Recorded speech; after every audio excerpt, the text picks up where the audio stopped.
Hello, it's Randi Rhodes. Here's a clip from our show, and go to randyrhodes.com for the whole thing and a podcast. Buy a stinker podcast. Mary had a little man. The fault. We believe that all men are created equal. To the magnificent mosaic that is America. From radio beacon to radio beacon. I have a dream. Change has come to America. Knock, knock. Who's there? It's a figment of your imagination. Randi Rhodes Show. Turn up your mind. A few things that happened. This is just since the last government shutdown. This was 17 days. 17 days ago, Monday, January 22nd. Here's what we found out. The president said that he'd like to testify before Mueller under oath. His lawyer said, not so fast. The president went to Davos. Melania went to Florida. We learned the president tried to fire special counsel Robert Mueller last June. Deputy Director Andrew McCabe out at the FBI, right? The State of the Union address happened. The president defied his own DOJ and FBI and released a Nunes memo.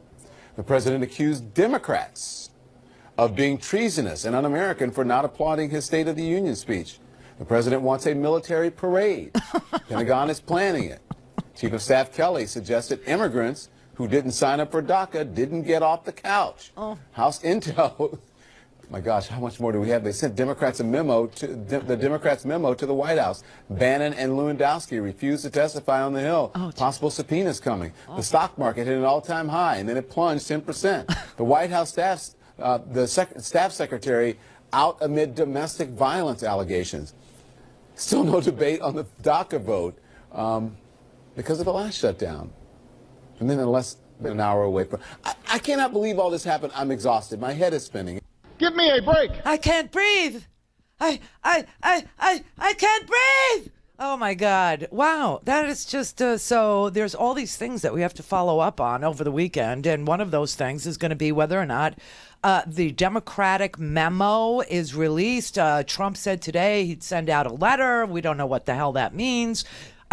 We have so much going on. And then, of course, this was ahead of midnight last night when everybody was wondering, would the government shut down? And, of course, it did for a few hours. And then at 5:30, the dead of the night, in the middle of the night, all of a sudden we get a vote and they say, oh, let's add another $1 trillion to the debt. I mean, this was unbelievable. And the reason why it was so late is because Rand Paul was on the floor filibustering as we left air yesterday. Remember I said, Rand Paul is now filibustering and the House is in recess, so we don't know what the hell's going to happen. You had to stay up till 5:30 in the morning, tuned to the C-SPAN, if you were going to know in real time whether or not, we would reopen the government, which did shut down at midnight. But here's what Rand Paul did. He went to the floor and he filibustered. Senate rules prohibit him from filibustering past midnight. So he stopped at midnight, and then the Senate went to recess, and then it reconvened at 1 o'clock in the morning for a vote. It was just like, wow, this is no way to govern, but this is them. This is who they are. It's what they do. A 600-paged budget was what they needed to vote on. And you know that 600 pages was only introduced this week.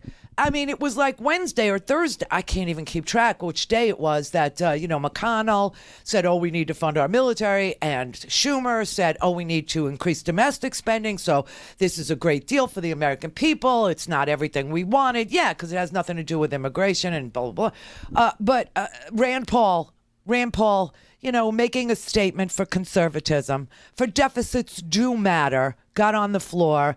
The Lone Ranger, the single voice in the wilderness, the man who was going to shed light in the darkness on this incredible hypocrisy that the Republican Party was engaged in. The reason I'm here tonight is to put people on the spot. I want people to feel uncomfortable. I want them to have to answer people at home who said, how come you were against President Obama's deficits, and then how come you're for Republican deficits? Isn't that the very definition of intellectual dishonesty?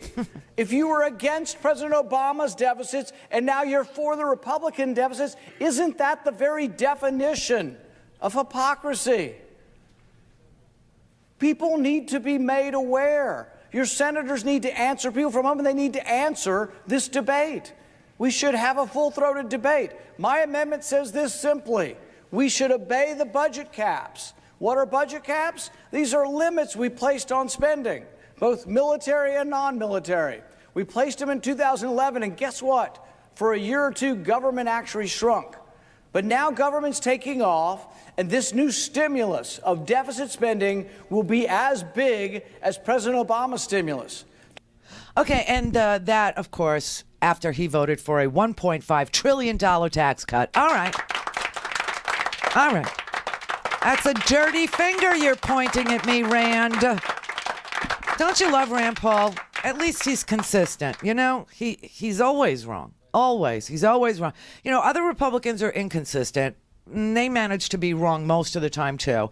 But Rand Paul, I mean, being lectured to by a guy who was a yes vote to add $1.5 trillion to the debt, you know, I'm like seriously disgusted. I just, you know, the agreement does not address immigration. It does address the deficit. It tells the deficit, feel free to move freely about the country permanently. Yay!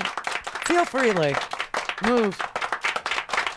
Because the hawks, the deficit hawks, are really turkeys, is what they are. And Rand Paul, I mean, honest to God, being lectured by... I mean, why was he a yes vote to add 1.5 trill? Why was he a yes vote for that? And now all of a sudden he's standing on principle. Maybe when he broke his ribs, he took some pain meds and is still on. No, he's always wrong. He is. He's just very consistently wrong. But the charts of the national debt, they always go down when Democrats are in the White House, and they always go up when you have a Republican president. So under Trump, we're just going to need a bigger chart. That's all. That's all there is to say about that. Remember, Trump is the king of debt. He is doing to America exactly, you know, what he did to his own companies. That's all he's doing, right? And of course, it's the same MO. You know, you go bankrupt and, you know, Trump is relying on foreign money to bail him out. Same thing here. Same thing here. Right? China. Listen, you motherfuckers, we're going to tax you 25%. Yeah. Where'd that go? What happened to that? So here you have, you know, a president where it only makes sense that America should go bankrupt under the same guy who, you know, bankrupted his companies and is morally bankrupt. I mean, completely morally bankrupt. But I did love, Rand Paul going into deep, dark history to show us some of the pork projects we used to have before we actually put, rules in place saying you couldn't do pork, you couldn't enrich yourself, you couldn't enrich your, donors. I mean, he found some of the best ones. I love this. So here's a good one from the same group of people that brought you Neil Armstrong and $700,000 to study, what did he say, one small step for man or one small step for a man. These people... Wait a minute. Is he trashing the space program? Because the biggest excitement that I had all week, the biggest joy, the biggest, wow, we are in the 21st century moment was Elon Musk launching, I don't know, a car into space, okay, with the most powerful rocket, that you've ever seen in your life, and then successfully returning it to Earth, undamaged and able to be reused. So he's recycling rockets now, which it was like the only glimmer of hope I had all week that we were actually in the 21st century, because otherwise you have Fox News having to take down executives, little blog posts. I mean, one of the Fox News executives was criticizing the Olympiad. Oh, God, you're going to hell. I love the Olympiad. I can't wait for the opening ceremony tonight. What will we wear? Ralph Lauren, baby. Hope Hicks did a good job for Ralph Lauren. But one of the executives at Fox News wrote a piece of crap saying that the Olympics have gotten darker and gayer. And even that was a bridge too far. That was just, even for Fox News, they couldn't go there. They made him pull it down. Anyway, I digress. So we're not in the 21st century over there on that channel. But, on the other channels that cover the news, we had this unbelievable rocket launch. Why is he trashing Neil Armstrong? He went back in time. He went into the time machine. That's where Rand Paul is. They won up even Neil Armstrong. They decided that they wanted to know, are Japanese quail more sexually promiscuous on cocaine? Inquiring minds want to know.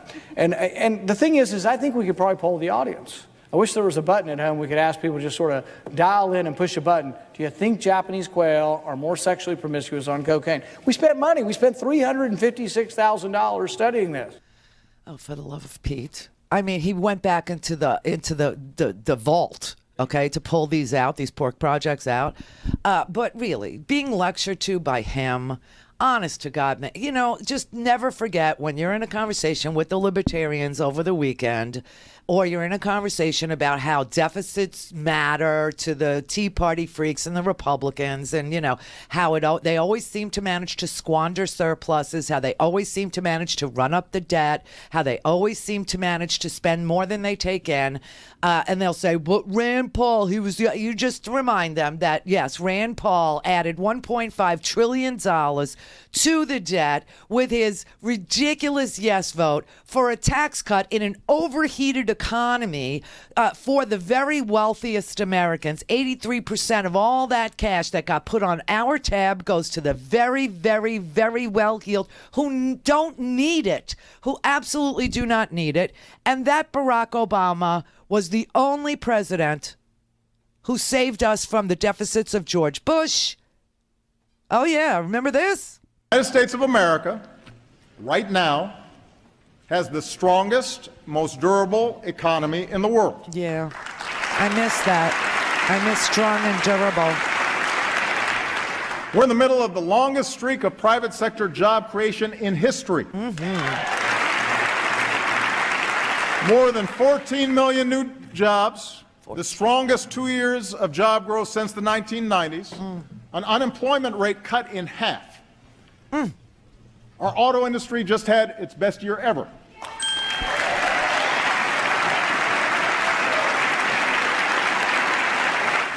That's just part of a manufacturing surge that's created nearly 900,000 new jobs in the past 6 years. Manufacturing. And we've done all this while cutting our deficits by almost 3/4.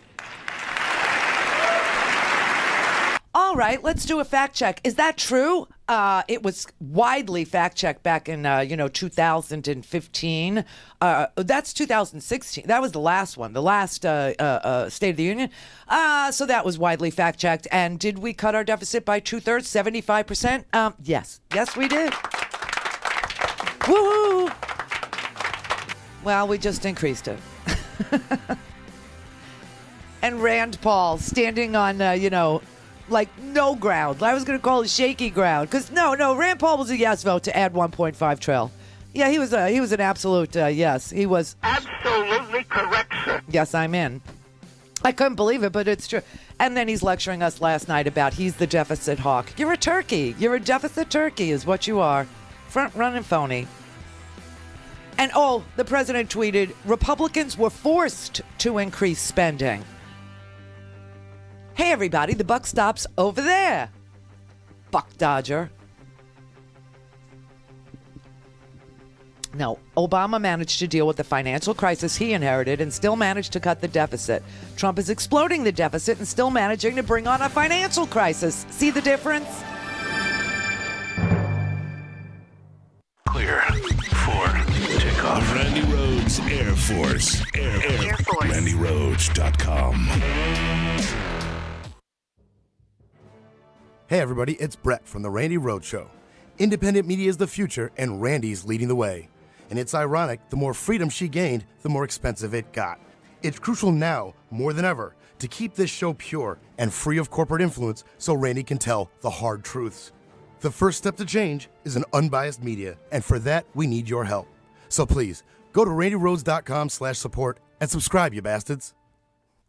Gobble, gobble. It's time for more turkey. Oh, yeah. All natural turkey jerky from Herky-Jerky. That has been a hit ever since they introduced it in late 2017, that turkey jerky, because it's got no nitrates, no artificial ingredients, no MSG, preservatives, and no fat. The turkey jerky is the perfect snack any time of day. And, oh my God, it's absolutely delicious. It's bite-sized pieces of fresh turkey. It's meat that tastes just like the oven-roasted bird that you had on Thanksgiving. It's got just the right amount of everything: salt, smoke, flavoring, and spices. It's unlike anything you've ever had, and they don't skimp. They're going to send you a 14-ounce bag that is going to keep you munching for a long time. Nothing like those wimpy 3-ounce gas station bags. And all this month, $6 off every bag of turkey jerky, and there is no promo code needed. So you get free shipping with 2 bags or more of anything you order in the Herky-Jerky store, including Smokies, bacon, beef, buffalo, elk, and venison jerky and sticks. February is the perfect time. Stock up on all the delicious products from Herky-Jerky, especially the scrumptious turkey jerky. Order it today at herkyjerky.com. Hello, Progressive Voices tune-in listeners. I'm Casey Hobbs. And I'm Shane Mason, and we're the hosts of Nurse Talk Radio. Here's what we're talking about this week. One of the funniest headlines I saw was, healthcare by Amazon, and while they're at it, they'll load you up 5 pounds of gummy bears. Yeah, exactly. Exactly. I promise you that Jamie Dimon does not care about your health. Anyway. Amazon for many years has been criticized because of their practices regarding employees. So you wonder, okay, we all could maybe go for more transparency in the healthcare system. Nothing wrong with that. And Lord knows if hospitals and providers had to make their charge masters public, so, what they charge every insurance company and every person for every procedure and every little Tylenol that gets dished out, it would be really scary for all of us to see how divergent those numbers really are. So that kind of transparency is probably a good thing if they're going to aim for that. But what they keep repeating is their ability to make it more efficient by using technology, which for many of us just means slice and dice up any kind of human contact we get through our healthcare system. I was at a doctor visit a couple of weeks ago where my doctor and I had a really good conversation about something we're working on in my health, and she actually hugged me when I was on the way out the door. And I thought, where does a hug from your provider fit into that? Mm-hmm. Where does a nurse's touching your hand when you're scared, come into that? Where are we going with this? Healthcare is about much more than dollars and cents. So very true. Well, and just to let you know, Donna, that your insurance company only pays for 80% of that hug. So check out our show at nursetalksite.com and listen every Saturday and Sunday right here on Progressive Voices. All things Randy at randyrhodes.com. Go for launch. Speaking truth to power, the Randi Rhodes Show. Madam President, here we are at 5:45. Funding for the government expires in just a few hours. The bipartisan agreement before us funds our troops at the level requested by the Pentagon, addresses the opioid crisis, which is extremely big in the state of Kentucky and around the country, funds our veterans, and many other shared priorities. Now, I understand my friend and colleague from Kentucky does not join the president in supporting the bill. And it's his right, of course, to vote against the bill, but I would argue that it's time to vote. I can't, in all good honesty and all good faith, just look the other way because my party is now complicit in the deficits. It doesn't include everything that Democrats want, nor everything that Republicans want. But it's a good deal for the American people, and it's a strong signal that we can break the gridlock that has overwhelmed this body and work together for the good of the country. Many of our priorities are in the bill. I have an unease with it and hope that the Speaker will man up and decide that we in the House can also have what's Mitch McConnell guaranteed in the Senate, a vote on the floor. I'm pleased with the product. I'm not pleased with the process. So you will vote for it? No, I won't. For months now, we have been working to get our military the resources it needs to keep the peace. This budget agreement delivers on that commitment. It fully funds our national defense at levels that Secretary Mattis has requested. Oh, for Pete's sake. The hypocrisy is just, wow, it's amazing. And I want to go through a little bit of history with you. I think everybody remembers the financial crisis of 2008 and 9, okay? And we all know that the Republican strategy was to starve the beast, okay? The idea behind their strategy was rack up enormous debt, rack up an enormous deficit through tax cuts for the super wealthy, and do everything you can in support of supply-side voodoo economics, making it fiscally irresponsible for a Democratic administration to pass any meaningful legislation for the people, okay? And so in 2009, in 2008, actually, we had this economic meltdown, okay? The economy looked like, it looked like a third world country. It was an absolute, a gargantuan, housing bubble that burst. There was a collapse of the entire financial sector. It was a global tragedy. It was a great recession unless you lost all your savings and you lost your home. And in that case, it was a Great Depression. So the best, most time-tested and generally bipartisan solution to mitigate these kinds of meltdowns, these kinds of financial depressions, financial disasters, has always been to pass, if you are a Democrat, an economic stimulus plan. So, as you know, Obama chose to do that. And he spent an enormous amount on his political capital when he first became the president of the United States. And he inherited an economy that was literally bleeding 800,000 jobs a month, every single month. Listen, the financial institutions that were as old as the crack in grandma's ass were putting out of business signs up on their door. People's houses were being repossessed. Steve Mnuchin, who, loves the military now, he was foreclosing on military families as his, role as a Goldman Sachs banker. Okay. So it was very sick. Anyway, Obama spent a lot of political capital at the very beginning of his presidency passing the American Recovery and Reinvestment Act. It actually was, and still is, the largest middle-class tax cut in American history. In history. We also included a giant infrastructure package to repave roads and to start repairing some of our crumbling infrastructure. And the price tag for that was $787 billion. Okay? Less than the tax cut for the wealthy. Less than this particular piece of swill. It was $787 billion. Did it work? Well, I think you can look now and see that in March of the very next year, 2009, the bleeding, the hemorrhaging of jobs stopped and the recovery began.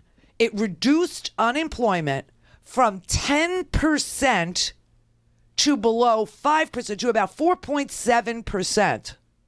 The Dow Jones average on Obama's watch went from 6,000 to above 20,000, which was a 148% increase in value, in wealth created. Gross domestic product, meaning the total of everything that we do, went from negative 8% under George W. Bush. In the final quarter of 2008, it was in negative territory. GDP was in minus 8%. There was 4% growth by the end of 2009. So yes, stimulus worked. The Republicans were crapping their pants. The Republicans were literally messing up their cages, okay? It was a disaster. It was a stinky, smelly disaster, okay? And impending socialism. Obama is a communist. He's picking winners and losers. It was just unbelievable. And remember, when this whole previous presidency that Obama inherited began in 2001, after Bill Clinton's presidency, Bush inherited a surplus. Oh, yeah. A budget surplus is what we had in 2001. And what did the Republicans say? It's your money. We need to get it back to you. It's your money. We need to get it back to you, right? And they spent us into oblivion. They crashed our economy. They deregulated the banks. They did everything that Trump is doing now. And you can see the market is reacting.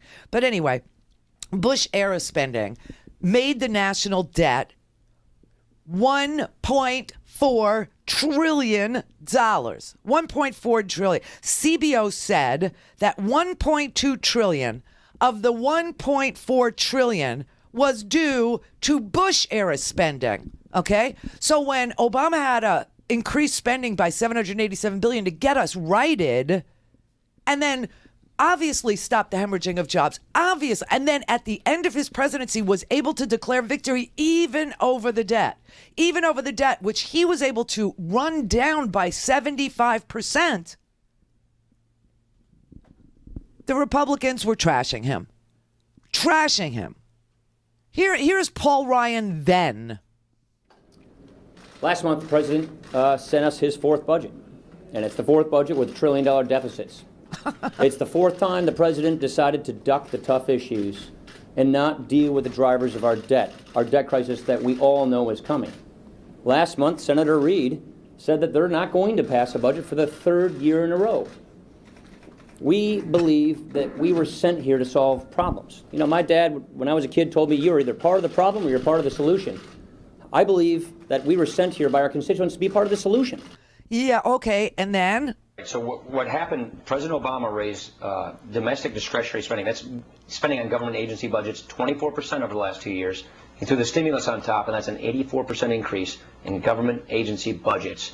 And we're trying to pull that back. We want to go back 24% lower, so we go back to where spending was pre-bailout, pre-binge levels for the rest of this fiscal year. That's exactly what we're doing on the floor today in Congress.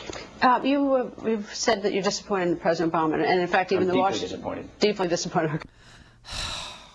He's deeply disappointed in President Obama. All right, here we go. There's no doubt the president came into office facing a severe fiscal and economic situation. Well, thanks for that. Unfortunately, instead of restoring the fundamentals of economic growth, he engaged in a stimulus spending spree that not only failed to deliver on its promise to create jobs, but also plunged us even deeper into debt. Mm-hmm.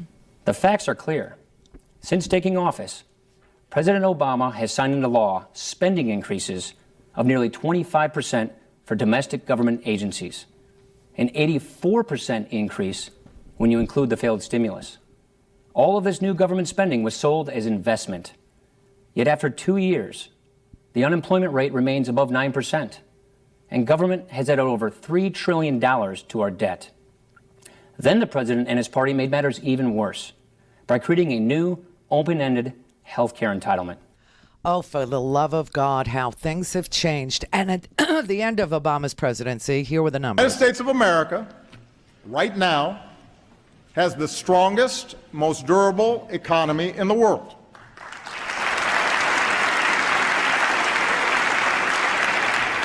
We're in the middle of the longest streak of private sector job creation in history. Mm-hmm.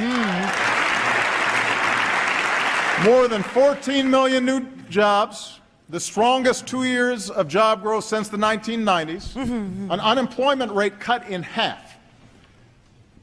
Our auto industry just had its best year ever.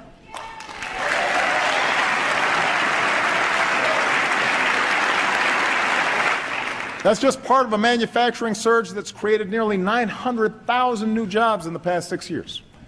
And we've done all this while cutting our deficits by almost 3/4.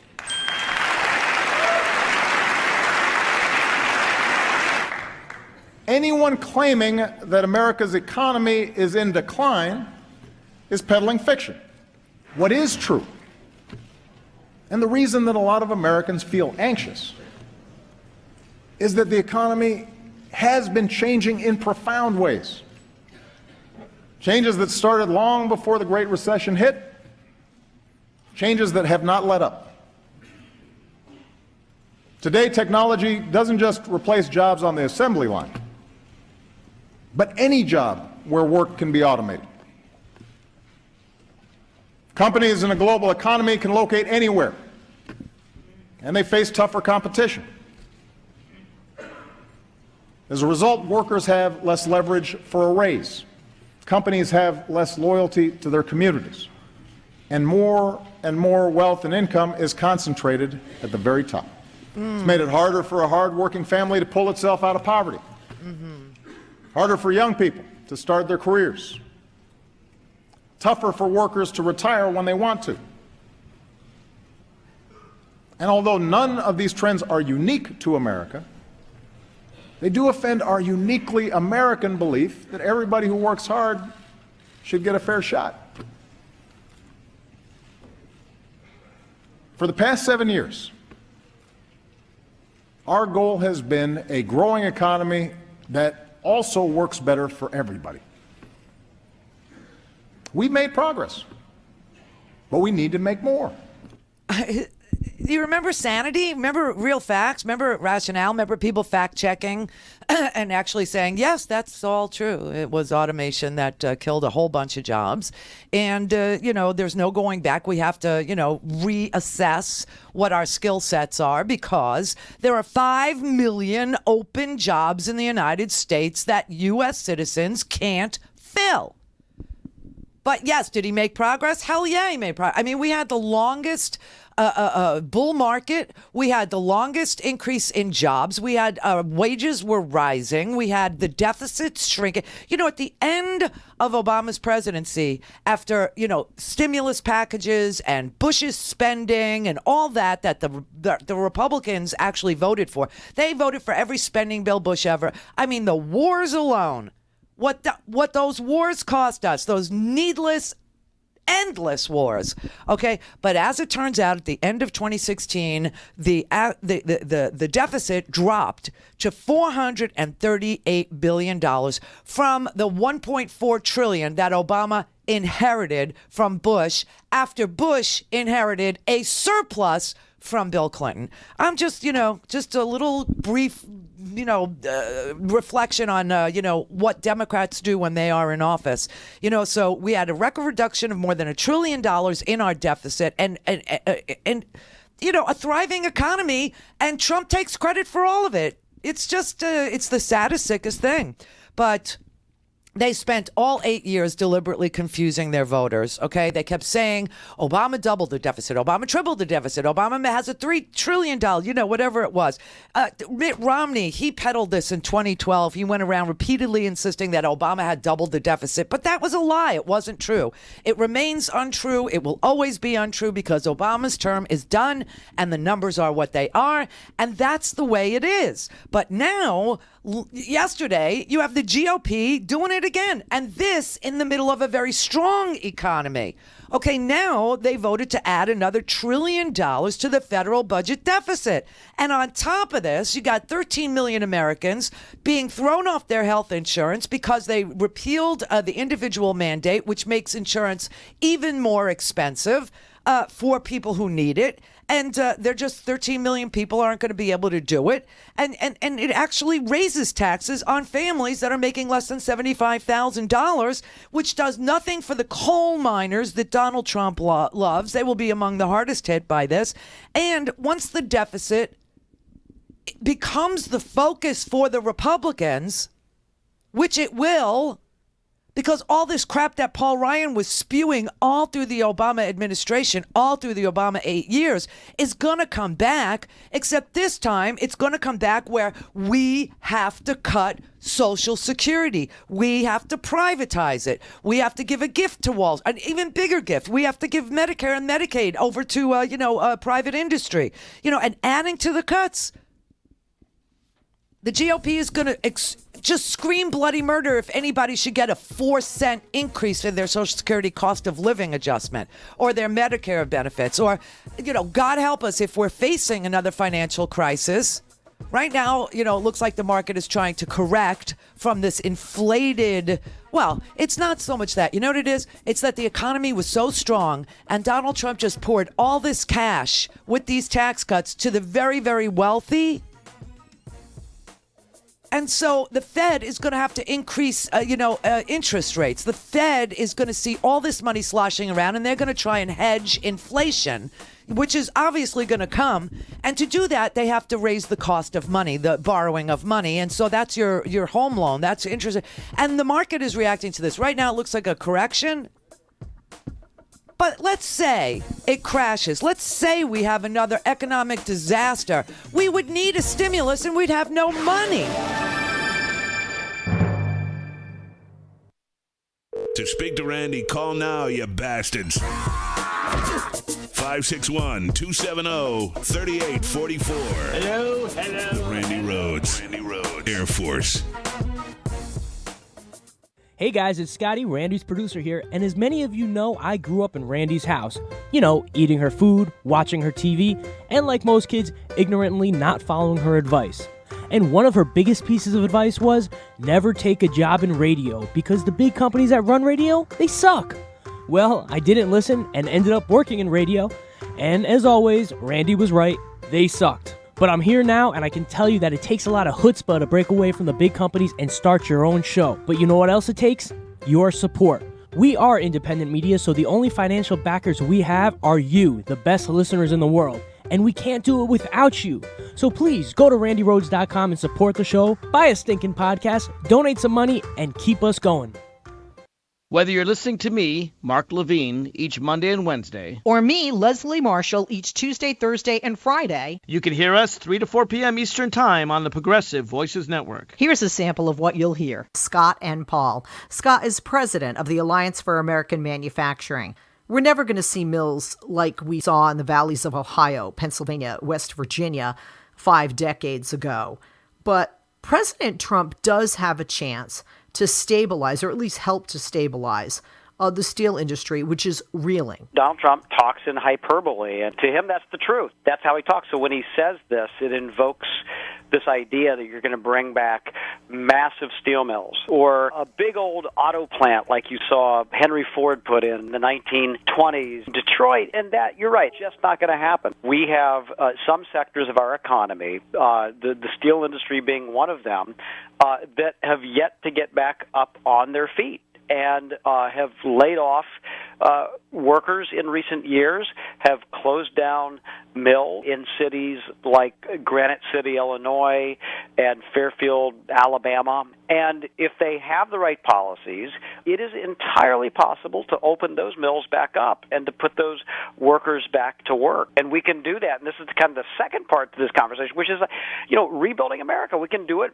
through infrastructure. And it would be a great way to both get steel mills fired up again, to get paychecks into the hands of hardworking men and women, and also to rebuild our country. But so far, all we've heard, again, is hyperbole, empty promises, and we're still here waiting, a year later for a lot of these actions. It's more than a missed opportunity, too. It's a disaster, the way he's handled this, and it's the opposite of what Teddy Roosevelt says we should do, which was to speak softly and carry a big stick, and that's the way that America can accomplish things economically, militarily, around the world. Trump flipped that on the head, and he speaks loudly and carries a little stick and doesn't follow through.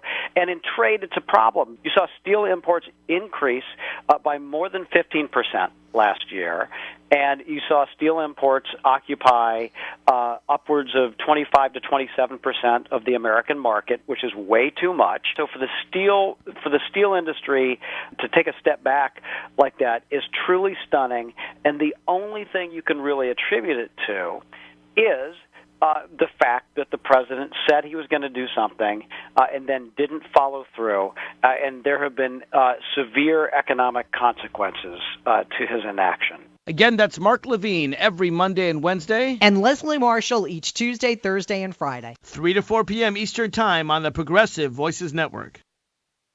Call in, connect. To speak to Randy, call 561-270-3844. 561-270-3844. All right, so I just want to, a year ago, President Obama, during the State of the Union address, he said that the United States had seen our deficits cut by 2/3 during his administration. I looked it up then, and I looked it up again today to make sure that I was correct. PolitiFact and factcheck.org and all of those people rated that claim true. They did everything to save this economy from complete and utter chaos and disaster, which is what we're headed for here all over again, by investing in the right places in the United States. The car companies, infrastructure, health care, all these things were absolutely the most important things you could invest in order to drag us out of a debilitating recession that was brought on by the previous president, who had inherited a surplus. A freaking surplus that was so squandered by the Republicans. They not only spent the surplus, but they overspent $1.4 trillion and then had the nerve to point at Obama and say that spending was done by him. It wasn't done by him. $787 billion was invested in the United States by him, and the payoff was insane. It was unbelievable. We had the largest, growth of jobs, in a single clip. It was such a good time. It was such an amazing time. And all anybody could do, and this includes a lot of progressives, was say, "Oh, I'm disappointed in Obama." You know what? This is crazy talk, okay? It was disgusting then, it's disgusting now, and the new president, is squandering our entire future on giving too much money, putting too much money out into the economy, so much to the very wealthy that it's going to cause inflation, and therefore the interest rates that we pay are going to go up, and it actually will hobble the ordinary American. Plus, like I said, the corporate tax cuts and the wealthy tax, those were made permanent. The individual tax cuts for us expire. So, I mean, these are your choices. And every time we have an election, this is what your choice is. It's just, who do you want managing an economy? Who do you want representing the United States? Who do you want speaking out for, things that like social justice or the Me Too movement? Who do you want representing you? Who do you want, saying in order to form a more perfect union? These are the things that have to, change. These are the ideas we need to work on. This is the growth we're looking for. This is the emotional growth. This, whatever. I mean, it's so sad. It blows me away. When Donald Trump was sworn in as the 45th president of the United States, claiming our country was failing and all these stupid things he said, the economy had been growing and growing for 75 straight months. 75 straight months. Obama inherited the worst economy you could possibly imagine since 1929, okay? During Obama's first year, his first 13 months, that we lost 4.3 million jobs. And Obama turned the whole damn thing around and paid down all the borrowed money. Not all of it, but, 75% of it. I mean, it's some people know what they're doing and some people don't. This man doesn't know what he's doing. It's perfectly obvious. And who he is on top of not knowing what he's doing is despicable. Not just his character, which he his character is his inclination is to defend the most disgusting people on the planet. I guess you heard what he said this morning about Rob Porter. He defended Rob Porter. He didn't say one word about these three women. And they make it sound like it was ancient history. Oh, this all happened before Rob Porter joined years ago. No, the last girl, the one in 2016 who's still anonymous, who reached out to wife 1 and 2 because she wanted to know, how do you extricate yourself from this hell without getting hurt? She didn't know how to leave, because she was so afraid of this guy Porter. So she wrote to wife 1 and 2 and asked, how do I do this? How do I get out? I'm scared. That was 2016. That was during the election. And what does Trump say? We wish him well. He worked very hard. I found out about it recently and I was surprised by it. But we certainly wish him well. It's a obviously tough time for him. He did a very good job when he was in the White House. And we hope he has a wonderful career, and hopefully he will have a great career ahead of him. But it was very sad when we heard about it, and certainly he's also very sad. Now, he also, as you probably know, he says he's innocent, And I think you have to remember that. He said very strongly yesterday that he's innocent. So you'll have to talk to him about that. But we absolutely wish him well. Did a very good job while he was at the White House. Thank you very much, everybody. Oh my God! All right, you want to hear something? Okay, that's Donald Trump standing up for Rob Porter. Here's Donald Trump standing up for Roy Moore. Look, he denies it. I mean, if you look at what is really going on, and you look at all the things that have happened over the last 48 hours, he totally denies it. He says it didn't happen, and you have to listen to him also. Here is Donald Trump defending Roger Ailes. He's been a friend of mine for a long time, and I can tell you that some of the women that are complaining, I know how much he's helped them, and even recently, and when they write books that are fairly recently released, and they say wonderful things about him, and now all of a sudden they're saying these horrible things about him, it's very sad. Because he's a very good person. I've always found him to be just a very, very good person. Wow, he has never met a sexual abuser that he couldn't bond with, because he is one. He is somebody that grabs women uninvited. He is somebody who has been accused of rape by a previous wife. He is somebody who has been accused of assault by 20 women who he claimed he would sue.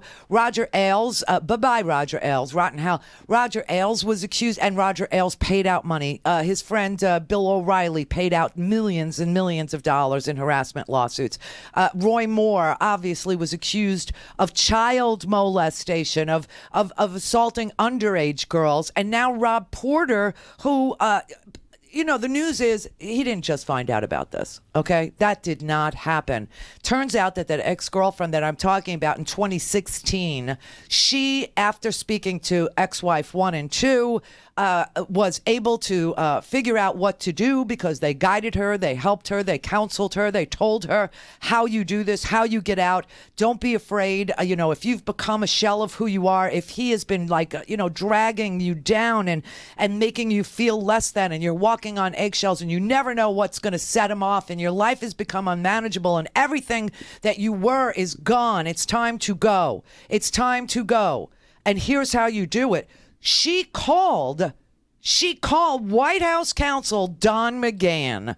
She called him and told him about the abuse, about the violence, about the psychological manipulation, about the cheating, and all the other things that he did to gaslight her, to make her feel crazy, to make her feel like she was not in charge of her own life anymore. Him and his temper were. And Don McGahn knew, John Kelly knew, the FBI knew, and the FBI told them. When? Last year. And Trump can't make himself say, I am so sorry for everything that these women had to, go through. I'm sorry that we, elevated him because, it's just unbelievable. This is who the president is, on top of not knowing what he's doing, on top of having no clue, and having 14 people in the White House with no security clearances look at all of the classified materials that pass through to the president. 14 people. I mean, how are our secrets being protected? Or are they? Jared Kushner wants a loan from Veshnikom Bank, and this boy does not have a security clearance because he lied continuously on his FS-86, on the application for a clearance. He lied in his financial disclosure forms, and he never was given a security clearance. And it's really interesting because the White House has the final say, and they haven't signed off on Jared. And Jared is, looking at everything from Middle East peace plans. Benjamin Netanyahu is about to be indicted, too, in Israel for racketeering, for enriching himself in his position in Israel. I mean, this is crazy. It's like they all flock together. But on top of not knowing what he's doing, and on top of allowing people who aren't cleared to see the United States secrets, our sources and methods. How do we spy on Russia? How do we, recruit people to give us information? How do we, receive information from Australia, our ally, or Great Britain, our ally? Instead, he's trashing out loud every single agency that works their tails off to keep us safe. And instead, he's allowing people with no clearance to possess and see and transfer, for all we know, our most closely kept secret. I mean, but on top of it, he's a disgusting, despicable human being. On top of it, he encourages the most hateful behavior in everybody, from abuse and violence against women to enriching yourself in the presidency and making money off of, being in positions of power, to trashing, the law enforcement agency. I mean, it's so unbelievable. So here's what he knew. Okay, this is what Don McGahn, this is what John Kelly knew. Both of Porter's ex-wives told the FBI about their claims. Both of them last year. That's number one. Number two, we just found out that the girlfriend from 2016 called the White House counsel, Don McGahn, and gave him a heads up about all of this. We also know there was a police report, a real physical piece of paper, a police report. We also know there was a restraining order, a real physical piece of paper. We also know there are photographs. And we also know that this man could not pass his background checks. Now, in any major corporation in America, Mr. Porter would not be invited to have a job there. He would be out the door in seconds if HR found out about any of this. If an ex-wife or an ex-girlfriend had called up HR and these three women produced a police report, produced a restraining order, produced a black eye photo, and produced... this man would be gone. But in the White House, it's okay. It's all okay. Are you freaking kidding me?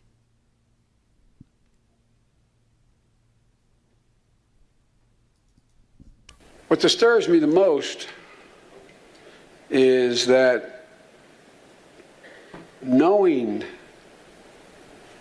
that a fellow didn't get clearance because of allegations and proof of sexual abuse and stay-away orders years earlier. The rationale apparently was, I don't know, it apparently was what you see in the press, but he did a good job. He was really good at his job. Jesus Christ. I just read, before I walked on stage, a statement from the president saying he wishes him luck. He has so much talent. That's like saying that axe murderer out there, he's a great painter. No, translate this into everyday terms. Is there any other crime, and it's a crime, where there be an explanation that the reason why we shouldn't pay attention to the transgression is because they're good at something? Seriously, dude, this is crazy. I mean, it's really, this is off the hook. It's wild. I mean, Trump's position, his posture and all this is that Rob Porter will have a great career ahead of him. Well, first of all, Mr. President, he's got a history of domestic abuse. And second, he's got Donald Trump on his resume. Look what it did for Omarosa. She ended up on Big Brother. She was able to parlay a White House thing on her resume into a reality TV. What do you think's going to happen to Rob Porter? It's got Donald Trump on the resume. This is the kiss of death for everybody that works there. And I'm telling you, if you're in the White House, it's time for you to organize everybody and walk the hell out the door. What will it take? This is crazy. This is despicable. It's ugly. The man has no integrity. He has no character. He has no moral compass. And he is going to spend us into another disaster. He's going to bankrupt the United States of America. It's all big deals.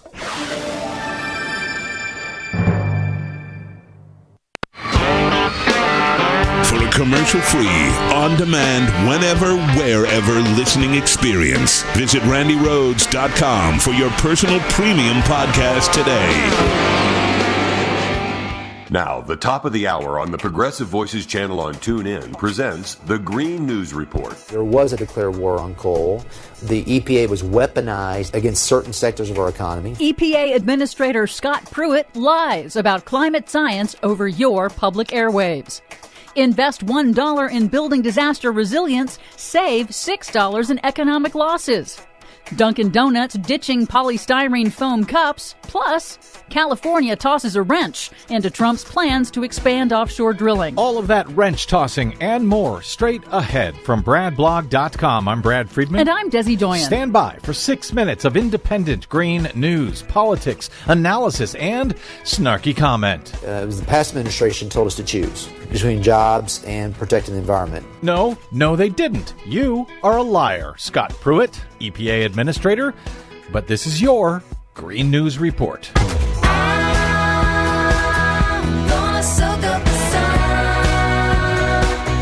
Okay, Desi Doyen, I was listening to that Scott Pruitt interview, and I couldn't believe that the reporter was just sitting there letting Scott Pruitt lie and lie and lie again over our public airwaves. Yes, it was pretty remarkable. Trump Environmental Protection Agency Administrator Scott Pruitt used those public airwaves to lie about the cascading consequences of man-made climate change, despite the fact that scientists attribute the increase in deadly weather disasters like hurricanes and floods to global warming, despite the fact that scientists say these impacts are going to get even worse as climate change accelerates. Pruitt actually suggested in an interview with Las Vegas TV station KSNV that global warming might not be a bad thing. I think there's assumptions made that because the climate is warming, that necessarily is a bad thing. Do we really know what the ideal surface temperature should be in the year 2100, in the year 2018?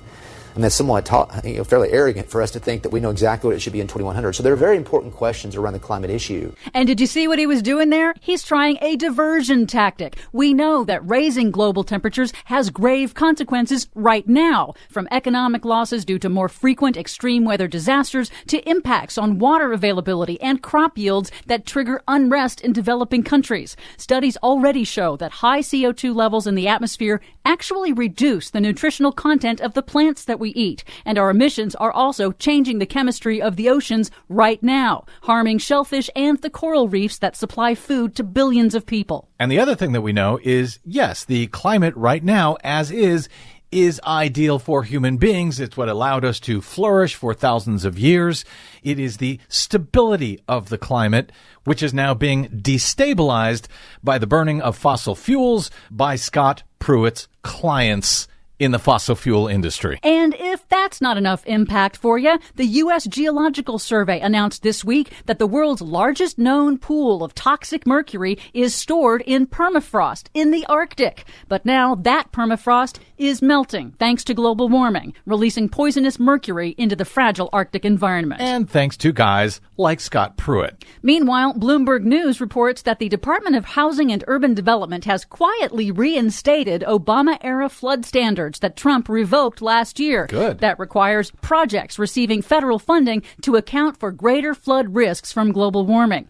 And that is very good news because now researchers at the University of Colorado at Boulder have calculated that building for disaster resilience ultimately saves money. For every dollar that the government invests to make existing buildings more resistant to wildfires, earthquakes, floods, and hurricanes, taxpayers actually save $6 in property losses, business interruption, and public health costs. You got that? Every $1 spent on disaster resilience saves $6 in disaster losses. Yeah, but they care more about pretending to their base that they are overturning whatever Obama did before they got there. And then once they see how stupid that is, they're quietly reversing it. So I'll take that. Did he ever ask you to? Meanwhile, California has tossed a wrench into Trump's offshore drilling expansion plans. Reuters reports that the California State Lands Commission, which has jurisdiction over infrastructure, warned the Trump administration this week they intend to block the transport of any oil from new oil leases off of its coast by denying pipeline permits, saying, quote, "It is certain that the state would not approve new pipelines or allow the use of existing pipelines to transport oil from new leases." So So essentially, the state of California has control over the waters just off its coast? Yes. And they're able to say, no, you can't bring any pipelines through here. That's right. That's good. Finally, some good news. Dunkin' Donuts has decided to join McDonald's and other fast food chains in reducing plastic waste, announcing this week that this year it will phase out the use of polystyrene foam cups in all of its stores on the planet by 2020 and switch to recyclable, sustainably sourced paper cups. And that is good news, although I'm scratching my head wondering why they're waiting until 2020 to do this. Well, they want to get rid of the ones they already have. Right. For much more on all of those reports and the ones we couldn't get to today, please check out our website at greennews.bradblog.com. Find us, follow us, and share us worldwide on the Facebooks and the Twitters at Green News Report. I'm Brad Friedman. And I'm Desi Doyen. And this has been your Green News Report. I'm leaving here tomorrow. I'll cause you no more sorrow. Just one cup of coffee, then I'll go. Please help Progressive Voices support the Green News Report by stopping by bradblog.com/donate. We believe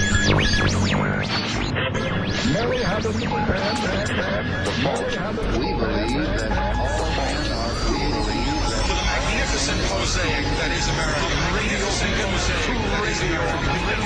I have a dream. Change has come to America. Believe it. Change has come to America. Who's there? It's a figment of your imagination. Who's there? It's a figment of your imagination. Up your mind. Turn up. Did he ever ask you to deny?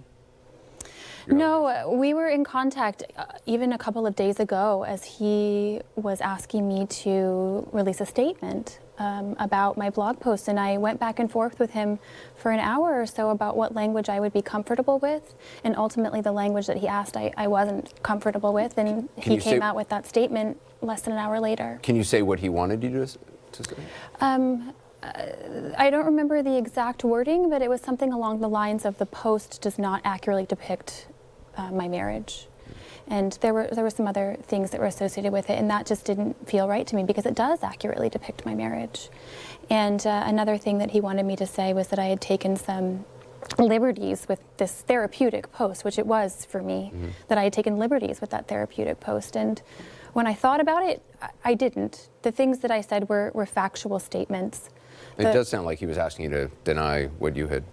He was asking me to downplay it. Yeah. And he was asking me to emphasize more the relationship that he and I have now, as opposed to what I experienced in our marriage. Oh, Jesus. I cannot believe that she was so articulate. I don't know if you saw the interview with Jenny Willoughby, who is number 2.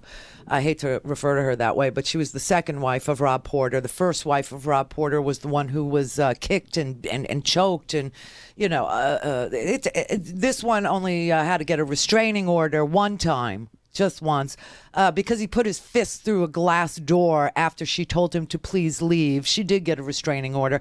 All of this was known to Don McGahn. All of this was known to John Kelly. And John Kelly said today, well, this is the rumor, that John Kelly said, well, if you don't like the way I handle things, I'll just leave. I'll just quit.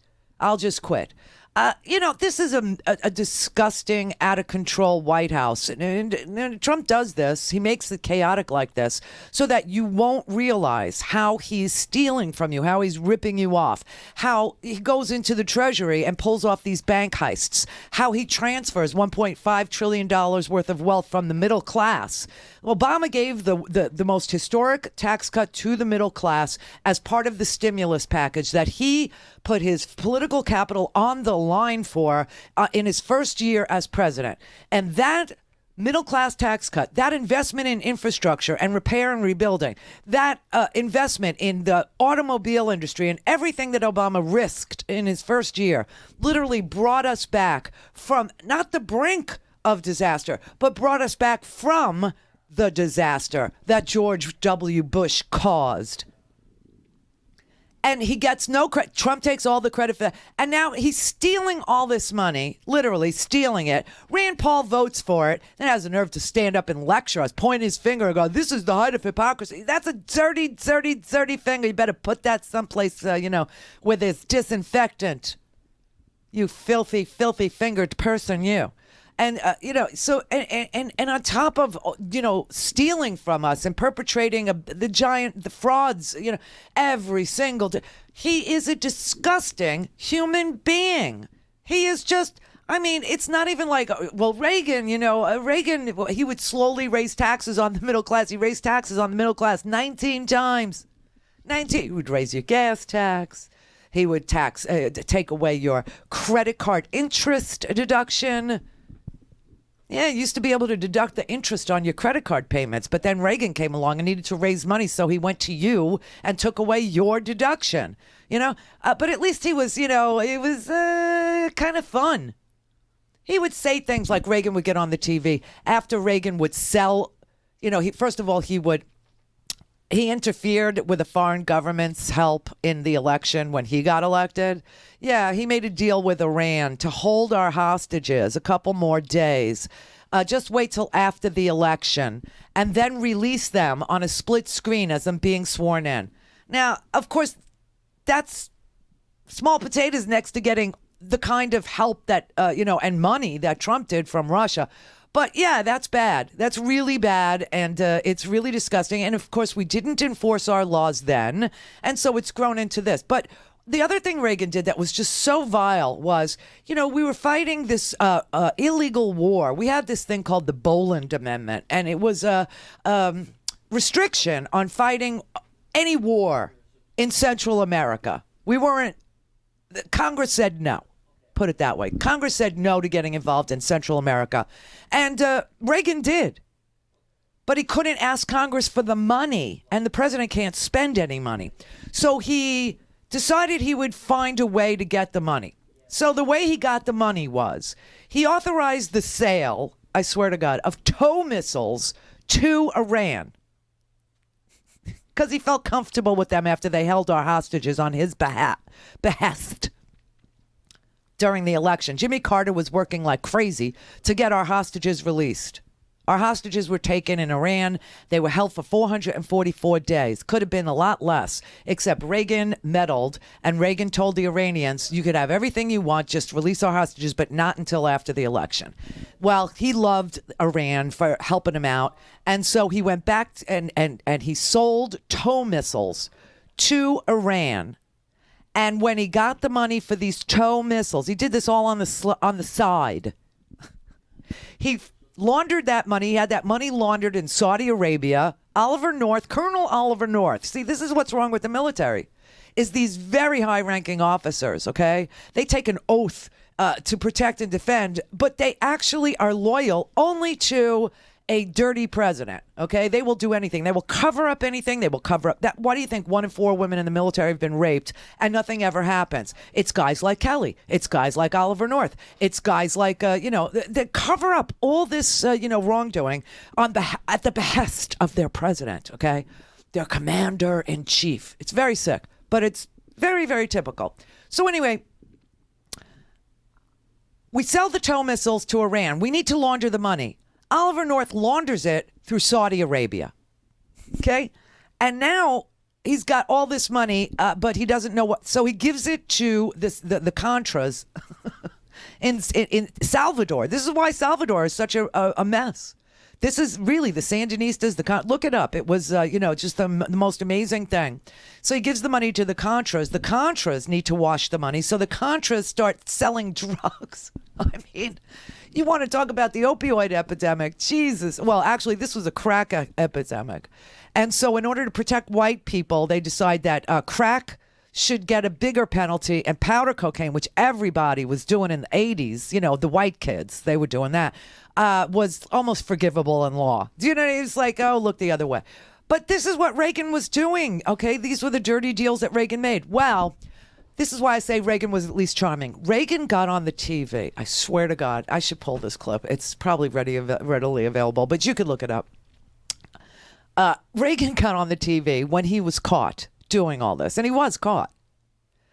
Oliver North testified, and Oliver North was convicted, and then, he got pardoned. He was given immunity, and so Oliver North, there was a day in Oliver North's life where he stood convicted of crimes against his country, and this man has held himself out as the uber patriot. It's so sick and sad, okay? But when Reagan got caught, he actually went on the TV and he said, so, I've been accused of selling tow missiles to the Iranians and then, laundering the money and, supporting the Contras illegally. My heart tells me I didn't do it. He actually said that. My heart tells me I didn't do it, but the facts tell me I did. So, I'm sorry. And America was willing to forgive him. I wasn't. I just thought this is so bizarre. But now when you compare him to the disgusting, despicable, hateful Donald Trump, when you compare Reagan's, excuses and the way that he comported himself with the white supremacist uber now Reagan didn't have clean hands on the race issue either. Like I mentioned, the different the different rules for crack versus powder cocaine, and of course Ronald Reagan was wholly responsible for crack finding its way onto the streets in mostly Northern California. Well, it was Oakland, first in California. And then, changing the penalties for crack as opposed to powder cocaine, which was okay. And also, remember, Ronald Reagan started his campaign in Philadelphia, Mississippi, which was, a very strong symbol to the white supremacists about, the civil rights movement and stuff like that. It was a place of, extreme violence, and that's where he chose to start. But it's nothing next to Trump, and here's why I told you this whole story. This is amazing. Check this out.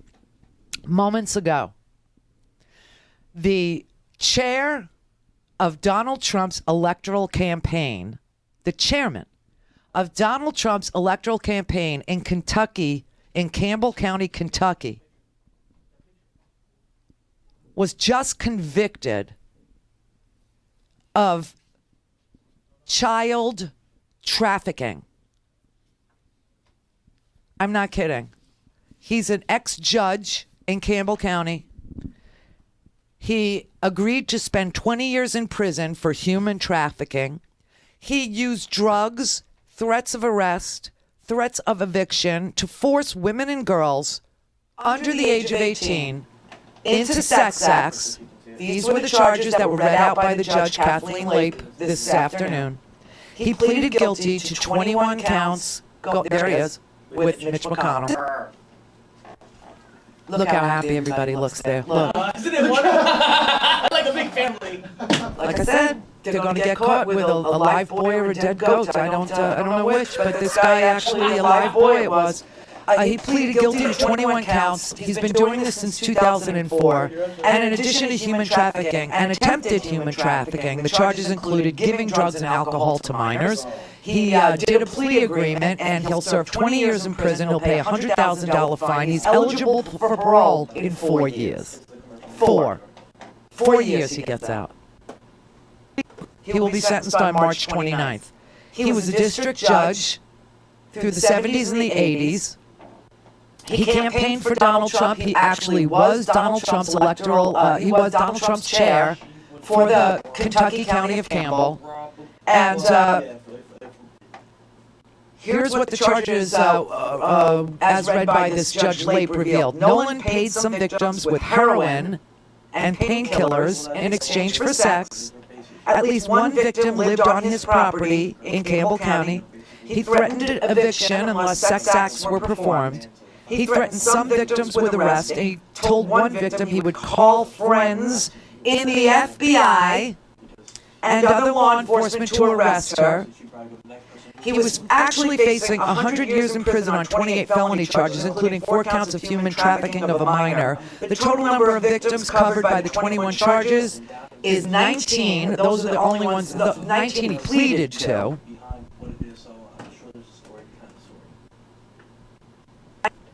And he never did catch those Duke boys, Randy. He what? He just looks just like Boss Hogg. Oh, in the Dukes of Hazzard? Wow, that's a blast from the past. What they call that car? The freaking Robert E. Lee. Jesus, those were during the hee-haw days, man. Oh, maybe we should, put that stuff back on the TV to give the white supremacists something to stare at besides for Donald Trump, their leader. Can you believe this, though? I mean, this guy, the chairman of the electoral campaign of Donald Trump in Kentucky, in Campbell County, Kentucky, it just actually pled guilty to trafficking of minors and giving them heroin and drugs in exchange for sex. I mean, these people, they know no boundaries. This is what I'm saying. And so you compare the way Ronald Reagan lived his life and how much he loved his mommy, who happened to be his wife. Yes, it's a little twisted, and Donald Trump and this birds of a feather, these crazy abusers and violent offenders all around him, looking at our most closely held secrets without security clearances. Jared Kushner, for God's sake, and convictions left and right. Pleading guilty, 4 indictments already, and they still sit on the Fox News. Oh, that reminds me. They still sit on Fox News claiming, Mueller's, he's discovered nothing.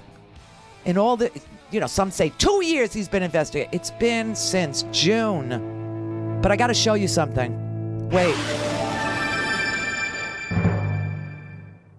The Randi Rhodes Air Force. The Randi Rhodes Show is live on RandiRhodes.com and the free Progressive Voices app for Android and iOS. Visit the App Store or ProgressiveVoices.com now. Hey everybody, it's Brett from the Randi Rhodes Show. Independent media is the future, and Randi's leading the way. And it's ironic, the more freedom she gained, the more expensive it got.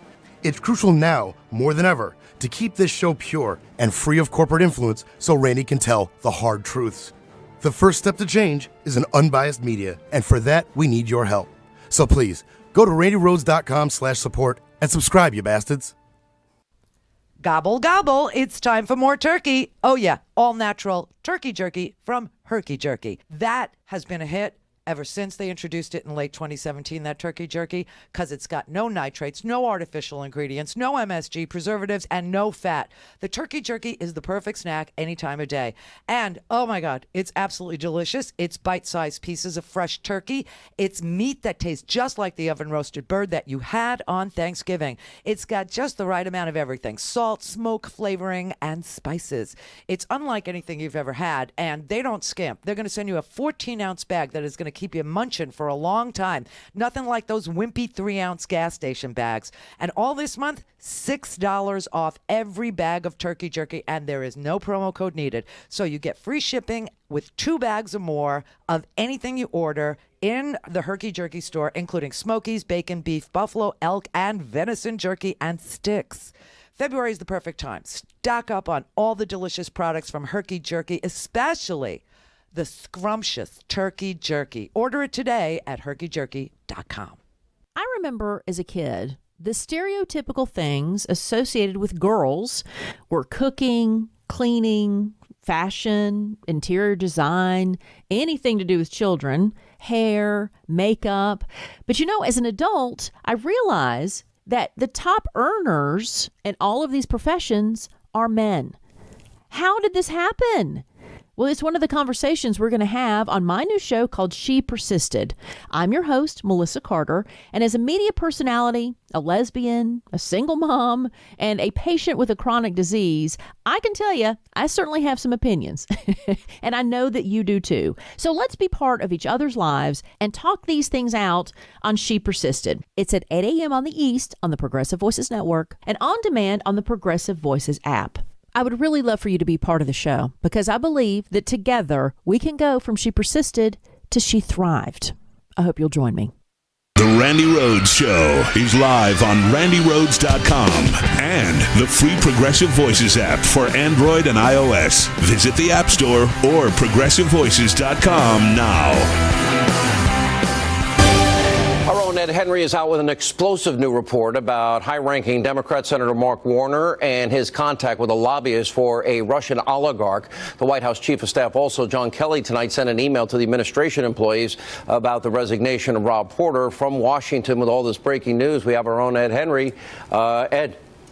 Yeah, Sean, you're right. Quickly on the Kelly story, he just put out a letter, I'm told, to White House employees saying, look, the HR department will deal with any counseling issues. This was a horrific incident with Rob Porter leaving as staff secretary after allegations of domestic abuse. That story is still breaking.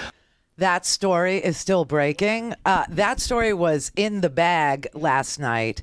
That story was done. Rob Porter had been fired or resigned. We still don't know because they can't tell the truth at the White House. So they report that as breaking. You know, we'll keep on watching it.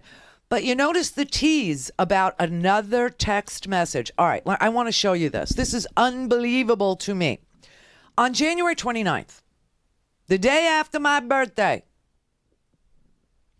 about 4 o'clock in the morning, on Saturday morning, a couple of hours after this woman named Del Gilliam pretended to be Sean Hannity, she says which she's produced. It's not that this isn't a she says thing. Okay, this was reported on the Daily Beast. This was reported by Ben Collins the day after my birthday, and you know we save everything here, right? All right. So at 4 o'clock in the morning, a girl named Del Gilliam was bored. She was home with the flu. She didn't feel well. And she's a technical writer. And so she was futzing around with the Twitter, right? And all of a sudden she said, you know what? I'm going to create a fake Twitter account at Sean Hannity. And I'm going to see, how far I can get. I want to see if people believe that I'm Sean Hannity. She was just goofing around, okay? She was having fun. And she set up this account at Sean Hannity at 4 o'clock in the morning on a Saturday morning. Well, she actually made the account and she didn't expect to be hearing from anybody of any great import. I mean, she just thought she would, take on the Fox News sycophants or something like this and have some fun with them. Turns out Julian Assange contacts her thinking she is Sean Hannity. And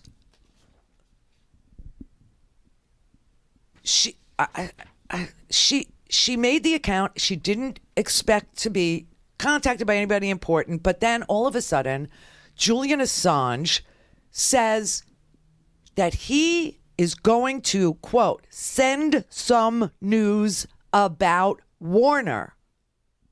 Talking about Senator Mark Warner, the top Democrat on the Senate Intel Committee, right? Everybody knows Senator Mark Warner. Now, minutes after she took down the at Sean Hannity, several accounts sprung up posing as the real Hannity, and none of them were successful, but hers. And so she wrote to Julian Assange. This is crazy. This is just absolutely crazy. She wrote to Julian Assange, I can't believe this is happening. I mean, I can. It's crazy. Nothing can be put past people. Now, she's posing as Sean Hannity, writing to Julian Assange. She says, I'm exhausted from the whole night. What about you, though? You doing okay? Julian Assange writes her back thinking that she is Sean Hannity. He says, I'm happy as long as there's a fight. She assures Assange that she is Hannity and that she's definitely up for a fight. And she sets up a phone call between Julian Assange and Sean Hannity. Now, of course, this can't happen because she's not Sean. She's, her name is Del Gilliam. But she sets up a phone call at 9:30 a.m. Eastern time, which is about 6 hours later. And Julian Assange says to her, quote, you can send me messages on other channels. This was the second reference in their exchange where he made to other channels, meaning he had talked to Sean Hannity before. Now, remember, WikiLeaks dumped all the Hillary emails, and Roger Stone is talking to WikiLeaks, and Junior is talking to WikiLeaks, and WikiLeaks is sending links, and Junior's retweeting them, and all this. But Julian Assange says, you can send me messages on other channels, have some news about Warner.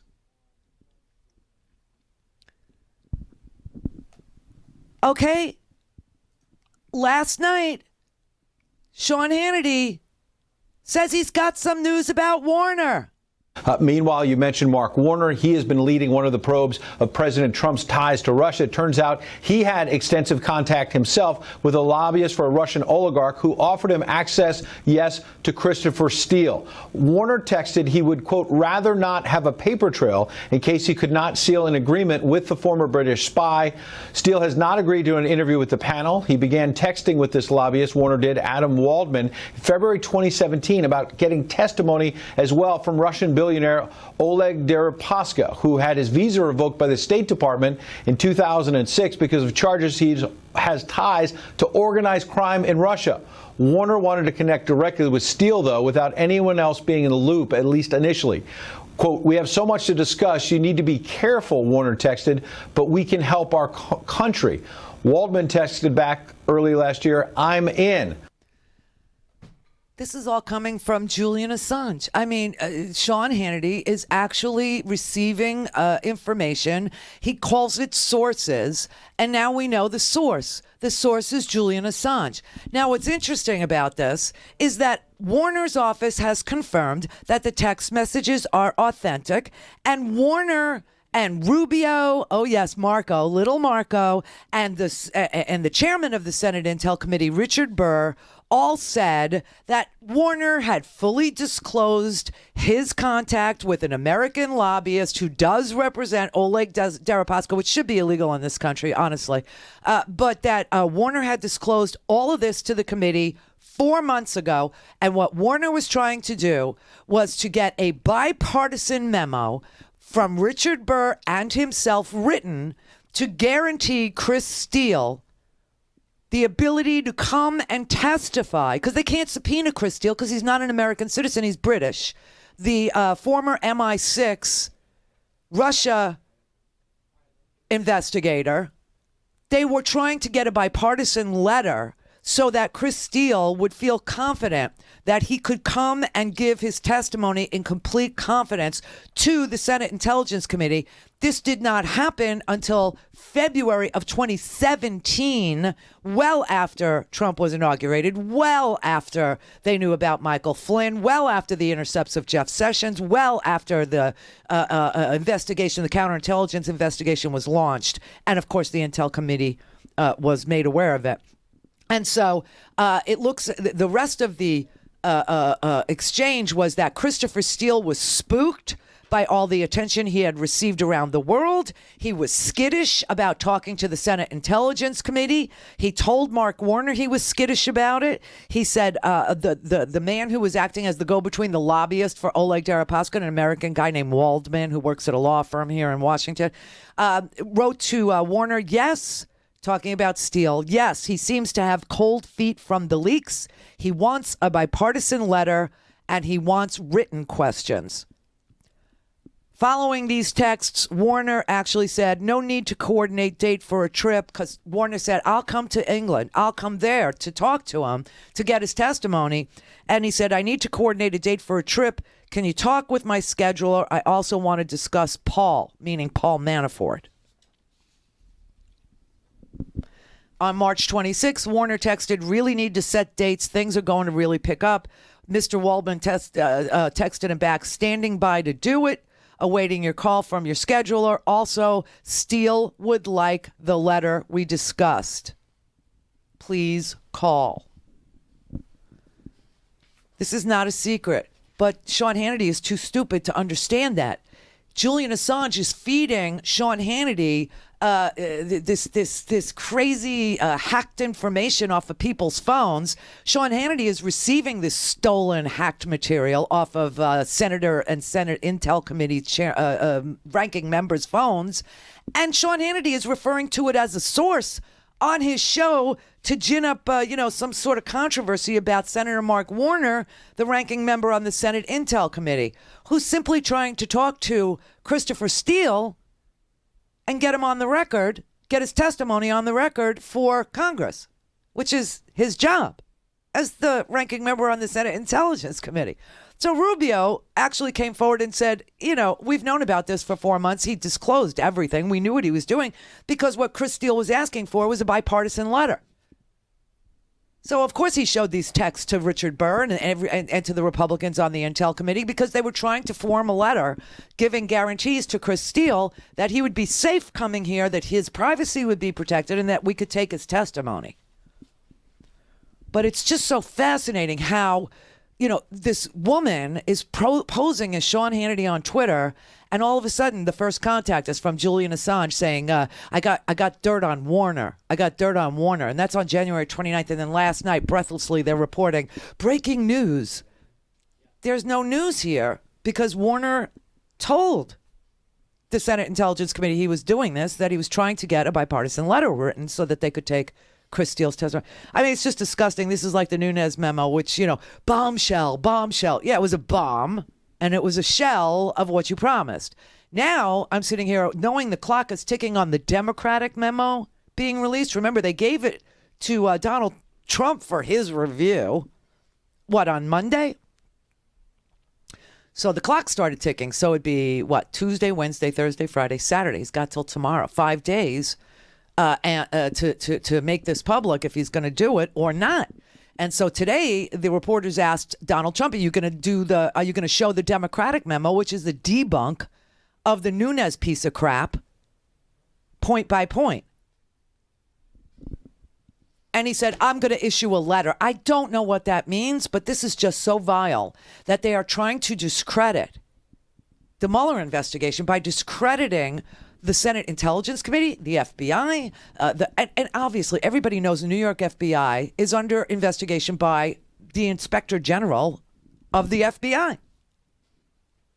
Michael Horowitz, he's the Inspector General, and he is looking into every one of these texts. He's looking into Strozak and Page. He's looking into Kallstrom. He's looking into Rudy Giuliani. He's looking into everything. He's looking into Eric Holder and Loretta, the whole 9 yards.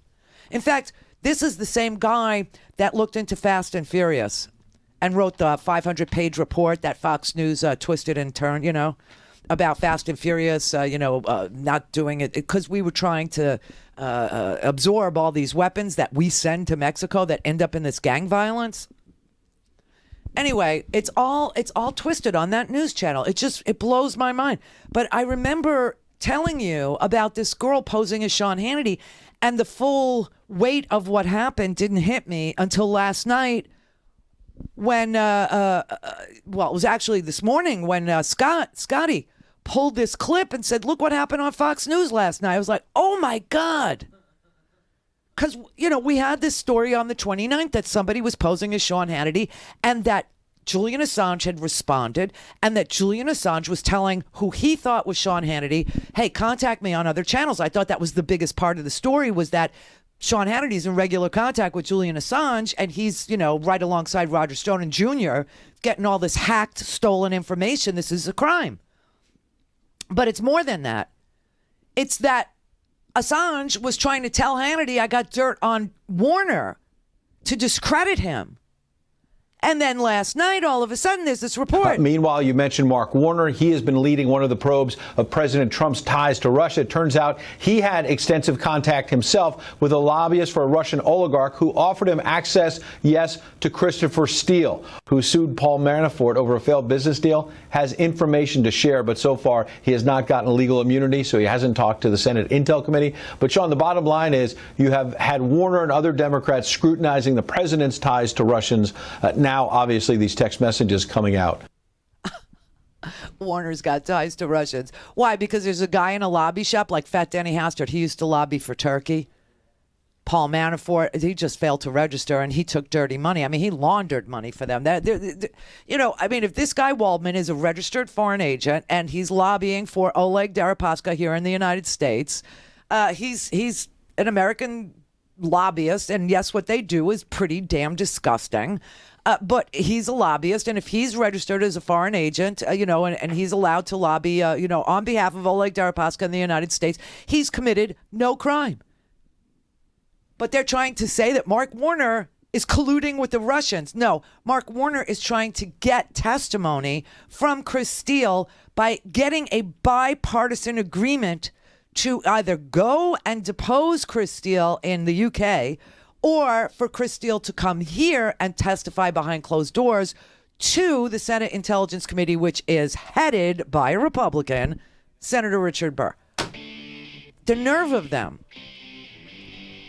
But there are stupid people in that audience who don't know what to do with this information. They have no idea what a lobbyist is or what the Foreign Agents Registration Act is, or they don't even understand what lobbyists do. They don't understand that lobbyists do represent everything that you would not want represented to the government. The case for Russia, the case for Oleg Deripaska, the case for Erdogan, the case for, North Korea. I'm sure there's a North Korean lobbyist out there that represents Kim Jong-un.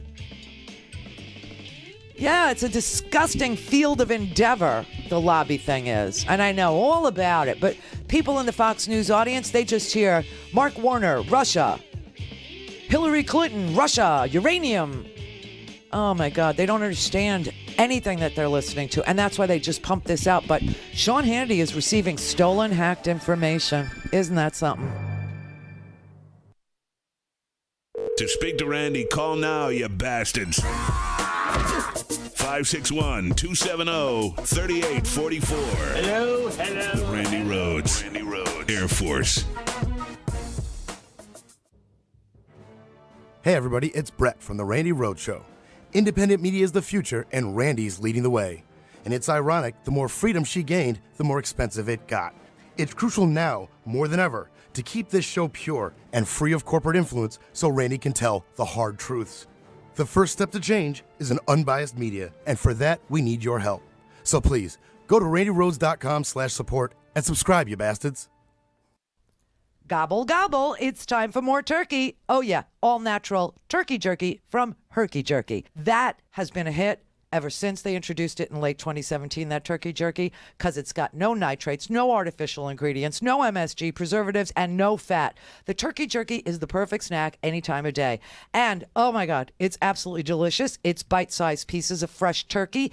It's meat that tastes just like the oven-roasted bird that you had on Thanksgiving. It's got just the right amount of everything: salt, smoke, flavoring, and spices. It's unlike anything you've ever had, and they don't skimp. They're going to send you a 14-ounce bag that is going to keep you munching for a long time. Nothing like those wimpy 3-ounce gas station bags. And all this month, $6 off every bag of turkey jerky, and there is no promo code needed. So you get free shipping with 2 bags or more of anything you order in the Herky-Jerky store, including Smokies, bacon, beef, buffalo, elk, and venison jerky and sticks. February is the perfect time. Stock up on all the delicious products from Herky-Jerky, especially the scrumptious turkey jerky. Order it today at herkyjerky.com. Hello, Progressive Voices tune-in listeners. I'm Casey Hobbs. And I'm Shane Mason, and we're the hosts of Nurse Talk Radio. Here's what we're talking about this week. So the headline of your article is How Big Pharma Keeps Drug Prices High. So give us a quick little overview of your piece and what you found. Really look at the industry and how the whole pharmaceutical industry is set up to keep prices high. Everything from, a lot of lobbying dollars that are going into Washington, which is a very big part of it, but also for laws that are friendly to pharma's monopolies. Pharma has monopoly power in America because it can charge what it wants for new drugs because it's a closed market. And pharma has made very sure, working through Congress, that drugs cannot be imported from outside the United States. And also what's very important is pharma gives money to groups to keep them quiet. That's money that's given to groups that it wants to be friends with. So it ranges everything from local civic groups to national advocacy groups like American Cancer Society. They basically spread this money around to hundreds of groups. There's about 300 groups to essentially put them in the friend column and tap them when they need them. So if you look at the American Cancer Action Network, which is part of the American Cancer Society, they got a good deal of money, and basically it keeps them on the sidelines. So let's see, they got $66,500 in 2015, and the American Cancer Society is silent on the issue of drug prices, even though, as we know, drug chemo prices are some of the highest in the United States of all the world. So here you have the main association that says nothing. You can begin to see it's a very insidious but very effective strategy to keep friends in their column vocal, and on the other side, for people that organizations that they want to keep quiet, the money keeps them quiet. Check out our show at nursetalksite.com and listen every Saturday and Sunday right here on Progressive Voices.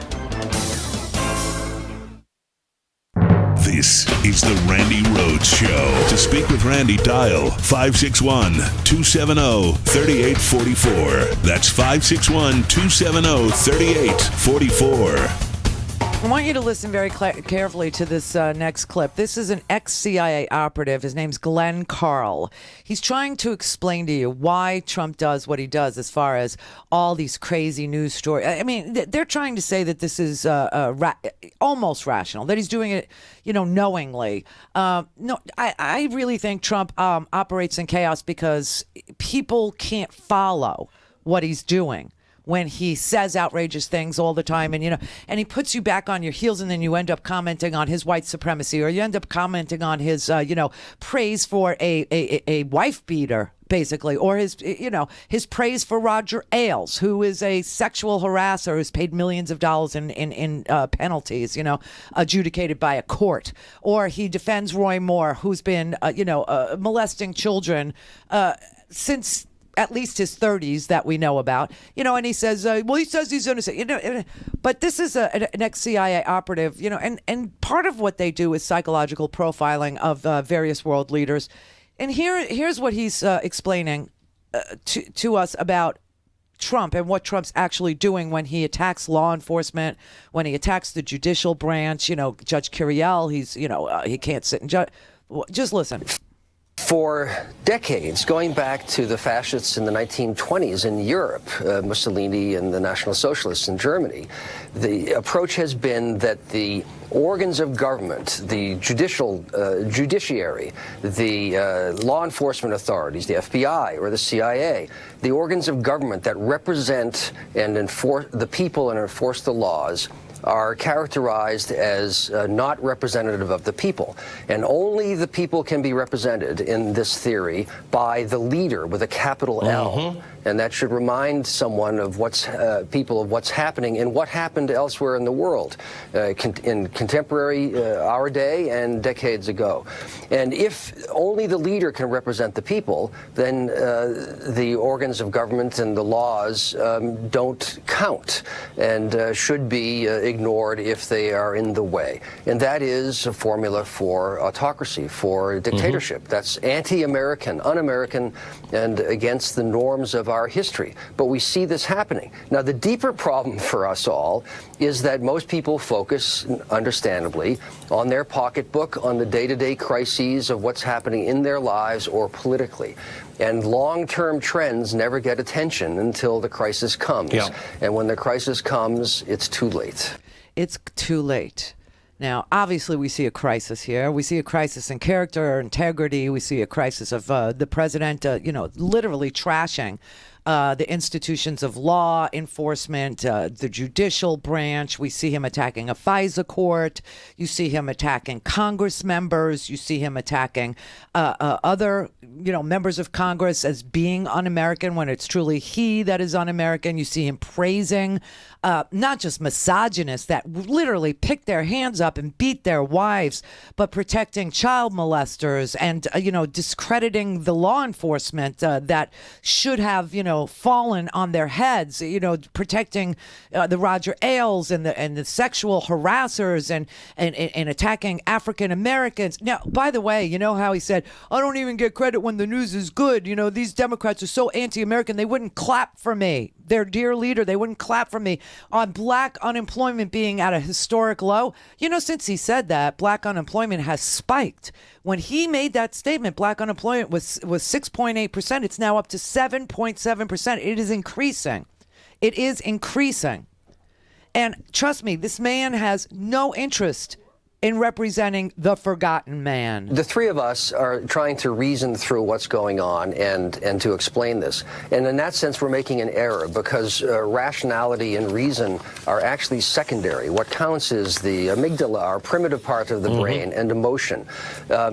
President Trump has made himself successful by appealing to emotions viscerally. That's what populism does. It's the angers of people who don't feel that they are empowered or are listened to, and that the elites are not them.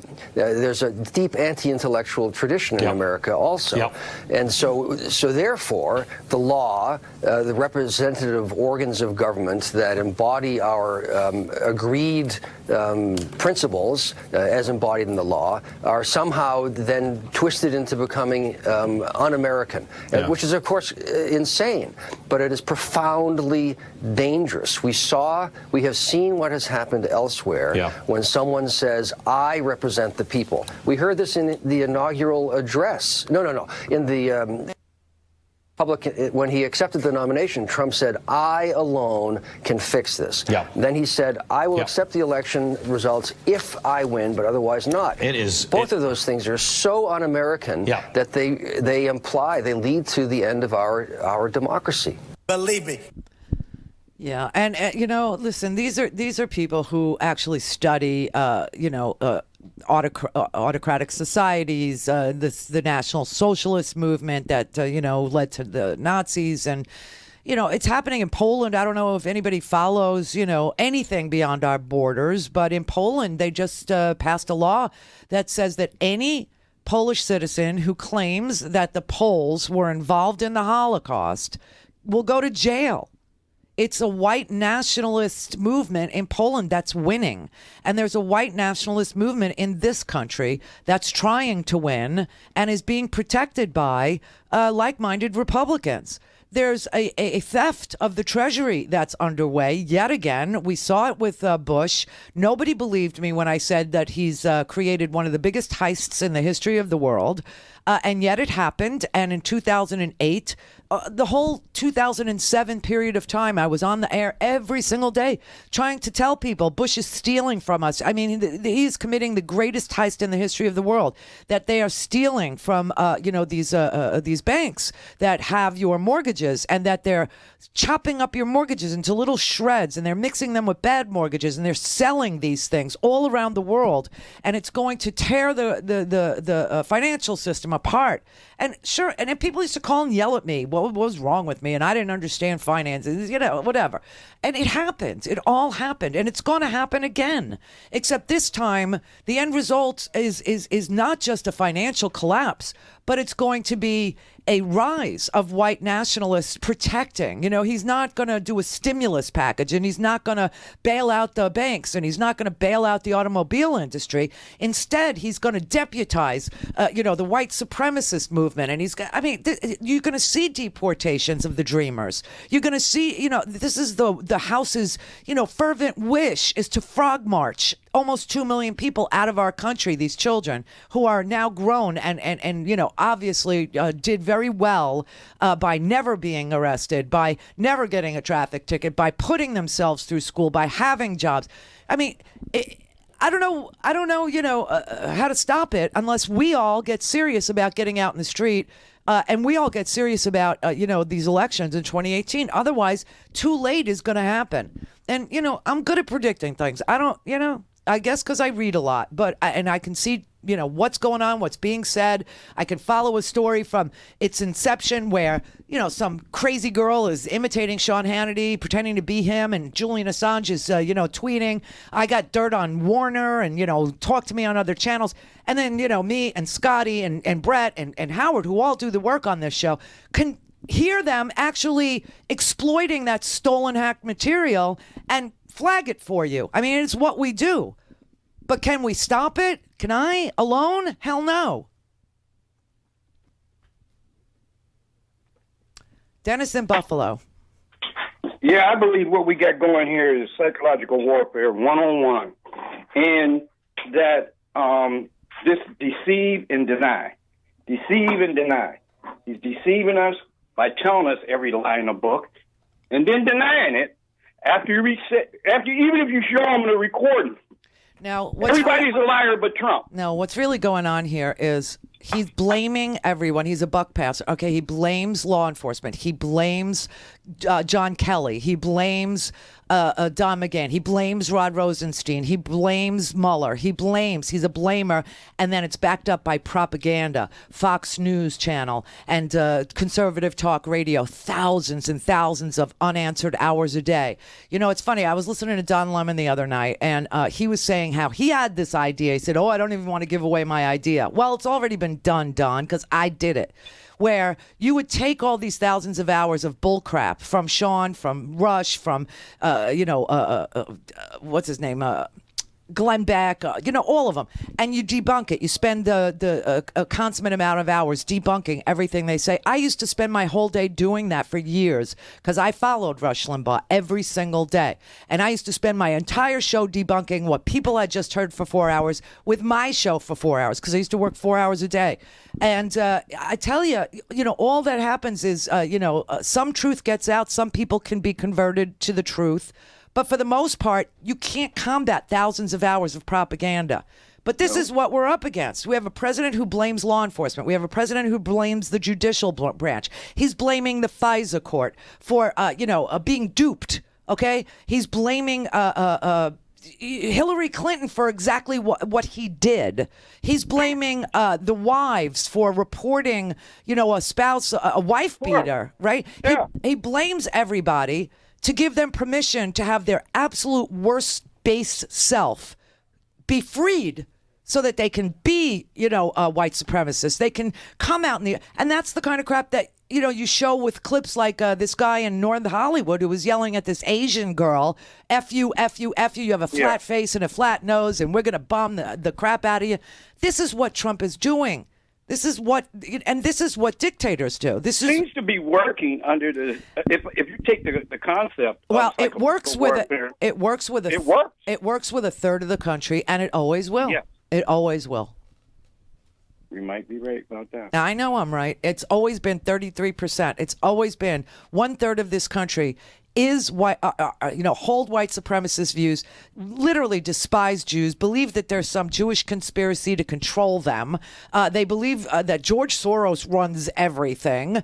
They believe that they don't never, ever look at the Mercer money or the Koch money or the Americans for Prosperity or Dick Armey's groups or the Tea Party phoniness, how they spent us into oblivion while claiming they had to do something about the deficit, stealing from them. Ripping off, the banks, getting away with it, saying they're too big to jail, the whole 9 yards. I mean, this is just one giant autocratic movement that comes in fits and spurts in the United States because they're interrupted by democratic, administrations that right the ship. Only, Obama used to have this great line. He used to say, the Republicans, we gave them the keys to the car. They took the car, the American economy, and they drove it off a cliff.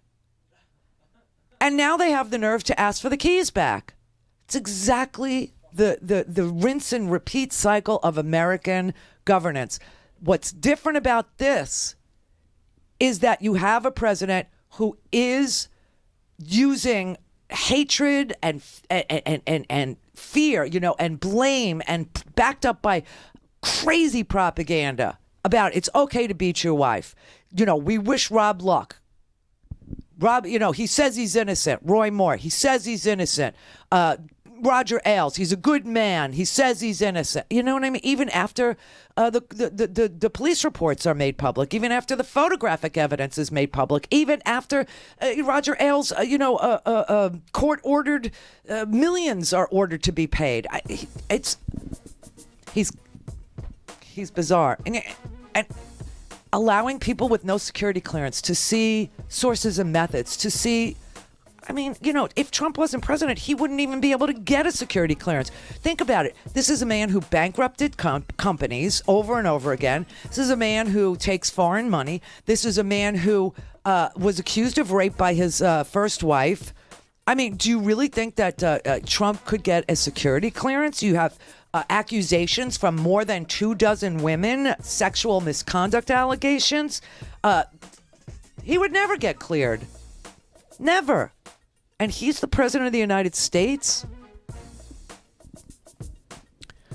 Just so you know what the staff secretary in the White House does, that man read everything, every piece of paper, every classified presidential daily brief, every for eyes only, every compartmentalized piece of intelligence, every top secret piece of it. He had to read it and then pass it to the president.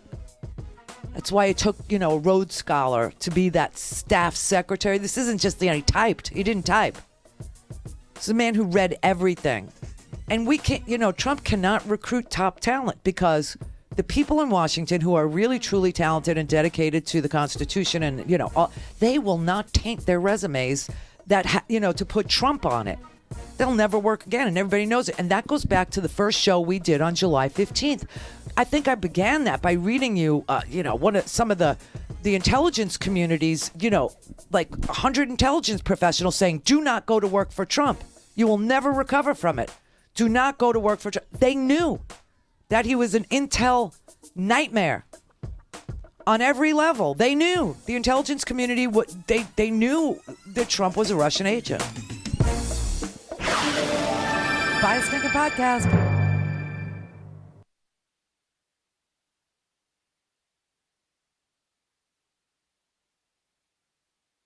Go to RandiRhodes.com for the whole thing and a podcast. Buy a stinking podcast.